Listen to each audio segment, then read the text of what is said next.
Ramai, penuh, antre panjang. Di satu sisi kota Malang, kafe modern dipadati pengunjung setiap malam. Namun hanya beberapa meter dari sana, warung kopi sederhana terlihat sepi. Padahal yang dijual sama, kopi. Lalu muncul satu pertanyaan besar. Apakah semua pelaku usaha benar-benar memiliki kesempatan yang sama untuk berkembang? Dulu, sekitar 10 hingga 15 tahun lalu, warung kopi adalah ruang sosial masyarakat. Tempat berdiskusi, bertukar pikiran, dan membangun relasi secara sederhana. Hari ini, kafe modern hadir dengan konsep estetik, promosi digital, dan strategi pemasaran yang terencana. Apakah ini sekedar perubahan zaman? Ataukah ada ketimpangan kesempatan di baliknya? Dalam perspektif pendidikan Pancasila, khususnya sila kelima, keadilan sosial bagi seluruh rakyat Indonesia. Fenomena ini bukan hanya soal kopi, ini tentang peluang, persaingan, dan masa depan usaha kecil. Mari kita telusuri lebih dalam. Dari hasil observasi lapangan, terlihat perbedaan nyata dalam cara penyajian dan promosi. Kafe hadir sebagai ruang pengalaman sosial dengan desain modern dan fasilitas lengkap. Sementara itu, warung kopi lebih sederhana dan fungsional. Perubahan ini menunjukkan adanya transformasi dalam dunia usaha yang dipengaruhi oleh perkembangan teknologi dan pola konsumsi masyarakat. Yang paling pertama dan utama pasti food and beverage-nya ya. Maksudnya kayak masuk ke selera aku atau enggak. Yang kedua baru estetika dari tempatnya sih, sama kenyamanannya, sama vibes-nya gitu. Kebanyakan mungkin dari mulut ke mulut ya. Kayak direkomendasiin sama teman-teman atau juga bisa dari rekomendasi yang ada di sosial media gitu. Tapi juga nggak jarang lewat gitu terus kayak pengen mampir aja, pengen nyoba gitu. Masuknya ke branding ya, jadi menurutku kalau misalnya branding itu yang paling utama sih. Tapi untuk branding cafe sendiri kan banyak, ada yang dari food and beverage-nya, ada yang dari vibes-nya, ada yang dari temanya gitu. Jadi ya itu preference aja sih, tapi kalau misalnya menurut aku untuk pelaku usaha cafe yang paling diutamakan tuh kualitas makanan sama minumannya baru vibes-nya gitu. Kayak waktu itu sempet ada beberapa kafe yang nawarin aku kayak hari ini ada pop-up event gitu. Itu biasanya aku ikut, terus habis itu aku juga bantu promosiin karena menurut aku itu salah satu hal yang bisa menggait konsumen gitu loh. Apalagi kayak misalnya promo package, kayak kalau misalnya sekarang kan ada iftar package, itu bakal berguna banget buat konsumen atau pelaku usahanya. Terus kayak misalnya pop-up event itu bisa mendukung UMKM, sama bisa kita yang pengen misal beli gelang-gelang kayak gini, itu bisa langsung datang ke kafe sambil beli produk kafenya. Jadi itu menurut aku lumayan berpengaruh sih. Kakak sebelumnya pernah ke warung kopi biasa gitu nggak? Of course pernah lah. Banyak perbedaannya. Yang pertama itu mungkin itu higienisan makanannya ya, sama minumannya. Itu juga hal pertama dan utama yang harus diperhatikan. Terus yang kedua mungkin dari menu-menunya. Kalau biasanya menu-menunya di kafe kan lebih bervariatif atau lebih modern gitu. Kalau misalnya di warung kopi biasa kan ya mungkin cuma kopi hitam, pisang goreng gitu-gitu kan. Tapi ya itu preference aja sih, karena beda harga ya, beda kualitas juga. Jadi nggak bisa nyalahin juga kalau misalnya warung kopi itu nggak sesuai sama selera kita ataupun kebalikannya. Apa yang kalian bayar itu yang kalian dapat. Jadi kalau misalnya makanannya enak, vibes-nya enak, harga mahal itu bukan masalah. Tapi kalau misalnya makanannya atau beverage-nya tuh pas-pasan aja tapi harganya mahal dan didukung dengan vibes yang nggak enak, itu akan menjadi perbandingan yang sangat bakal aku perhatikan kalau misalnya aku mau mengunjungi satu tempat. Kayak misalnya orang buka ini, aku suka nih sama vibes-nya, aku suka sama makanan sama minumannya, jadi aku sering kesini.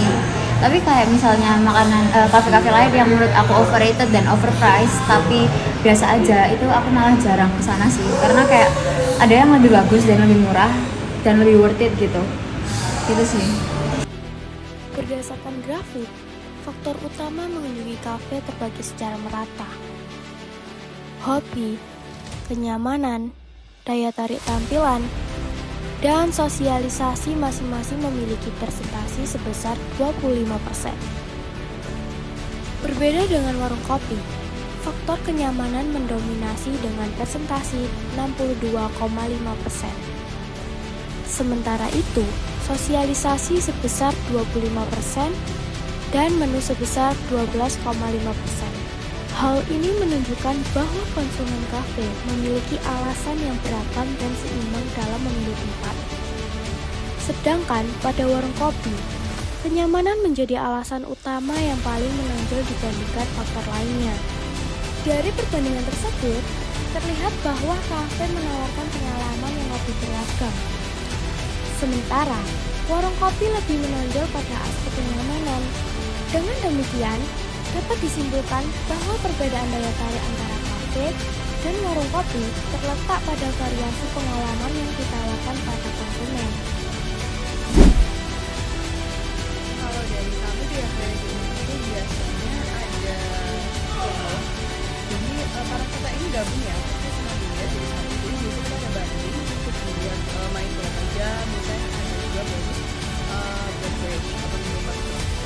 Kalau mengenai bisnis itu kan pasti ada kemudian kita nyatakan juga kita nyatakan kita kan rata-rata pelajar mahasiswa dan pasti ada di bulan-bulan tertentu yang memang mahasiswa punya pulang biasanya kita lebih omsetnya menurun. Jadi biasanya kita lebih pinter-pinter aja sih lihat situasi, kita lihat promo yang cocok seperti apa, dan kita juga mengandalkan sosial media.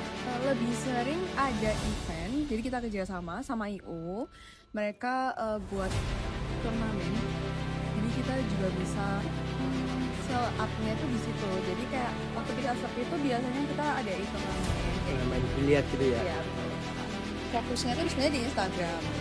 Kita konten-konten gitu, kita juga hire social media spesialis, konten kreator. Mungkin lebih karena suasananya ya. Jadi kita juga mencocokkan sama selera Gen Z, anak muda sekarang yang mereka lebih suka vibes-nya tuh yang modern kayak gini gitu sih. Dan kita juga ada biliar juga kan. Jadi kayak bisa jadi sesuatu yang menarik dibanding kafe-kafe lain. Pastilah, pasti berdampak sama lifestyle ya. Dan selain di sini mereka juga ngopi, makan, di sini mereka juga bisa bersosialisasi, juga tambah-tambah relasi. Soalnya kebanyakan customer di sini pada ini sih banyak-banyak jadi kayak temen gitu. Akhir tahun kemarin 2025, warung kopi ini masih baru sih. Sebelumnya jadi warung kopi itu masih jadi kayak warung soto, punya inisiatif dirubah jadi warung kopi. Kalau dibandingkan dulu sih, dulu masih sepi ya.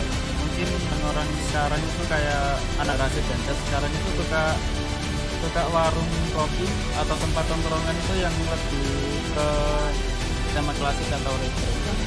Soalnya tempat nongkrong sekarang yang dicari itu spot fotonya. Tiap warung kopi itu punya ciri khasnya masing-masing. Ciri khasnya itu biasanya ada yang menyediakan kayak berbagai macam minuman, terus kayak camilan yang lebih disukai anak-anak zaman sekarang. Kalau orang tua mampir ke warung kopi kan biasanya cuma ngopi, makan, dan nongkrong gitu aja. Mungkin kayak tempatnya lebih bersih, terus ya lebih enak buat nongkrong gitu aja. Kendala sih mungkin sekarang lebih banyaknya warung kopi atau kafe, jadi ya lebih banyak pesaing gitu. Ya kita tinggal ini aja, tetap jaga kualitas sama pelayanan.